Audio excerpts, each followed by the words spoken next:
কোনোদিন দুঃখের স্ট্যাটাস দিই না, এরপর মরি সবাই দুঃখী ভাবে, যে যা ইচ্ছা ভাবুক, মোর কিছু আবার আয় যায় না বাপু। হ্যালো বন্ধুরা, আসসালামু আলাইকুম। আপনারা সবাই কেমন আছেন? আজকে মুই আবার চলে আইছি আমনে গলে গ্যাস গেলে এসি চিংড়ি মাছ দিয়া লাউ রান্দা। আজকে মুই চিংড়ি মাছ দিয়া লাউ রানমু। এখন মুই প্রথমেই কড়াইতে সয়াবিন তেল ও পেঁয়াজ কাঁচামরিচ দিয়ে লইছি। এরপর মুই এর মধ্যে আবার দিয়ে লইছি এক বাটি চিংড়ি মাছ। এর মধ্যে আবার দিয়ে দিছি হলুদের গুঁড়ি, মরিচের গুঁড়ি আর লবণ। এই একটু লাড্ডু সাজে কষাইয়া এখন আবার দিয়ে দিলাম কাটে রাখা লাউগুলা। এই দিয়ে ইচ্ছা রকম খালি কষাইতে থাকবো। যখন লাউগুলা একটু মজ্জে আইবে এরপর মুই এর মধ্যে হুড়ার লাগিয়ে দিয়ে দিব পানি।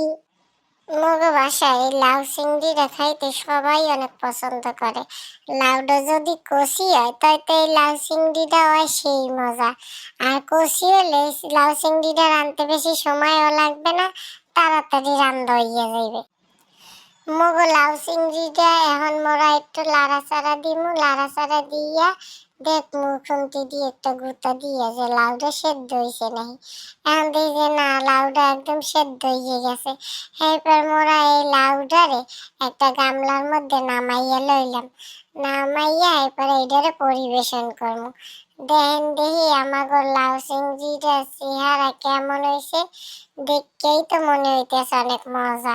আর লাউটাও অনেক কষি আসলো, এই কারণে তাড়াতাড়ি রান্না হয়ে গেছে। আর কষি লাউ সেদ্ধ হইতে বেশি সময় লাগবে না, দেখবেন কষাইতে কষাইতে লাউ সেদ্ধ হয়ে গেছে। এখন আবার মুই রান্না করবো লাউ ভাজি।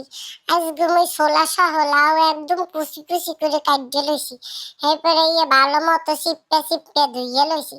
এবারে এখন মুই আবার কড়াইয়ের মধ্যে একটু সয়াবিন তেল আর পেঁয়াজ দিয়ে ভাজে লইছি। ভাজে লাউ কুচি গুলো দিয়ে দিলাম। এবারে এর মধ্যে দিয়ে দিলাম একটু মরিচ কুচি।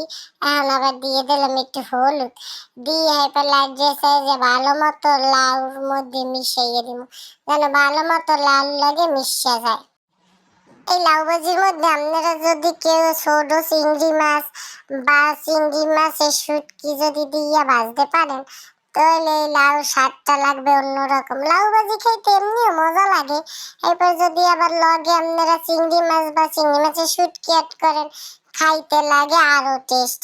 এরপরে মুই এই লাউটা ভালো মতো লাড্ডু সেজলমু। লাউটা যখন পানি শুকাইয়া সেদ্ধ হইয়া আইবে এরপর মুই এই লাউটারে নামাই হেলামু। দেখেন দেই মগো লাউটার ভাজিটার চেহারাটাই লাগতাছে অন্যরকম। গরম ভাতের লাগে খাইয়ে